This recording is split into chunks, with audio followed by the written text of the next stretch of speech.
أشهد أن لا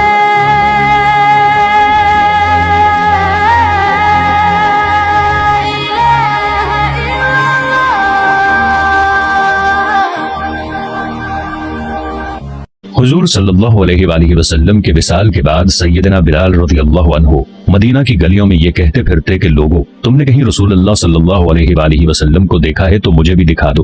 پھر کہنے لگے کہ اب مدینے میں میرا رہنا دشوار ہے، اور شام کے شہر حلب میں چلے گئے۔ تقریباً 6 ماہ بعد آپ صلی اللہ علیہ وآلہ وسلم کی خواب میں زیارت نصیب ہوئی تو آپ صلی اللہ علیہ وآلہ وسلم فرما رہے تھے، اے بلال، یہ کیا بے وفائی ہے، تو نے ہمیں ملنا چھوڑ دیا، کیا ہماری ملاقات کا وقت نہیں آیا؟ خواب سے بیدار ہوتے ہی اونٹنی پر سوار ہو کر لبیک یا سیدی یا رسول اللہ کہتے ہوئے مدینہ منورہ کی طرف روانہ ہو گئے۔ جب سیدنا بلال رضی اللہ عنہ مدینہ منورہ میں داخل ہوئے تو سب سے پہلے مسجد نبوی پہنچ کر آپ کی نگاہوں نے عالم وارفتگی میں آپ صلی اللہ علیہ وآلہ وسلم کو ڈھونڈنا شروع کیا، کبھی مسجد میں تلاش کرتے اور کبھی حجروں میں۔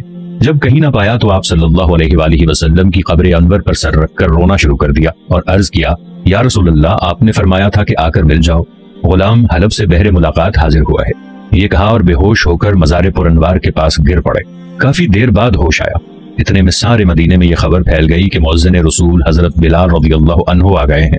مدینہ طیبہ کے بوڑھے جوان، مرد، عورتیں اور بچے اکٹھے ہو کر عرض کرنے لگے کہ بلال، ایک دفعہ وہ اذان سنا دو جو محبوب خدا صلی اللہ علیہ وآلہ وسلم کے زمانے میں سناتے تھے۔ آپ رضی اللہ عنہ نے فرمایا، میں معذرت خواہ ہوں، کیونکہ میں جب اذان پڑھتا تھا تو اشہد ان محمد رسول اللہ کہتے وقت آپ صلی اللہ علیہ وآلہ وسلم کی زیارت سے مشرف ہوتا اور آپ صلی اللہ علیہ وآلہ وسلم کے دیدار سے اپنی آنکھوں کو ٹھنڈک پہنچاتا تھا۔ اب یہ الفاظ ادا کرتے ہوئے کسے دیکھوں گا؟ بعض صحابہ کرام رضی اللہ عنہم نے مشورہ دیا کہ حسنین کریمین رضی اللہ عنہما سے سفارش کروائی جائے، جب وہ حضرت بلال رضی اللہ عنہ کو اذان کے لیے کہیں گے تو وہ انکار نہ کر سکیں گے۔